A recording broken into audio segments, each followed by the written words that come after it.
নমস্কার বন্ধুরা, শর্মিলাস kitchen and মোড়ে আপনাদের সবাইকে স্বাগত। আজকে খুব সহজে খুব কম সময়ে পমফ্রেট কালিয়া তৈরি রেসিপি আমি আপনাদের সঙ্গে শেয়ার করছি।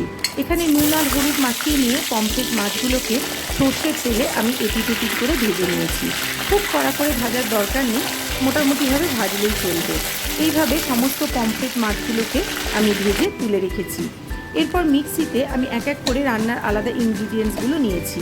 এর মধ্যে নিয়েছি দুটো পেঁয়াজ, কিছুটা আদা, 4 কোয়া মতো রসুন, 3টে কাঁচা লঙ্কা আর দিয়ে দিয়েছি একটা গোটা টমেটো, যেটাকে কেটে নিয়েছিলাম। তারপরে মিক্সিতে এবারে আমি ফাইন পেস্ট তৈরি করে নিয়েছি। এরপর মাছ ভাজা সর্ষের তেলের মধ্যে দিয়ে দিয়েছি 3টে ছোটো এলাচ আর দিয়ে দিয়েছি দারচিনি। এর মধ্যে দিয়ে দিয়েছি এরপর বেটে রাখা যে মশলাটা, সেটা সম্পূর্ণটা দেওয়ার পরে খুন্তির সাহায্যে ভালো করে রান্নাটা আমি করেছি। এরপরে এর মধ্যে দিয়ে দিয়েছি শুকনো লঙ্কার গুঁড়ো আর হলুদ। হ্যাঁ, এই রান্নায় কিন্তু কোনো তেজপাতা বা ফোড়নের ব্যবহার আমি করিনি, যেহেতু খুব তাড়াতাড়িতে খুব কম সময় এটা হয়।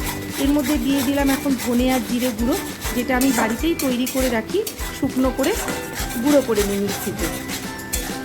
তারপর এর মধ্যে আমি গ্যাসের আঁচ কমিয়ে দিয়ে দিয়েছি 2 চামচ মতো টক দই।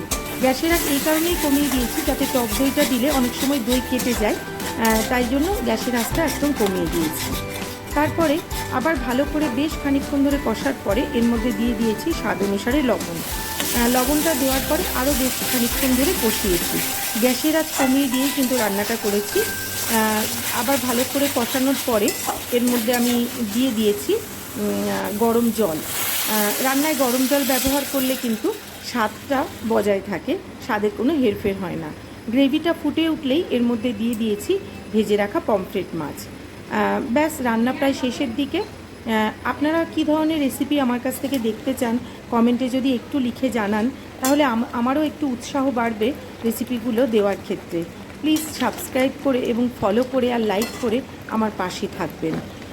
এরপরে নামানোর আগে দিয়ে দিয়েছিলাম একটুখানি ঘি। হ্যাঁ, গরম মশলা যেহেতু ফোড়নে দিয়েছিলাম, তাই আর আলাদা করে এখন আর গরম মশলা গুঁড়ো দিইনি।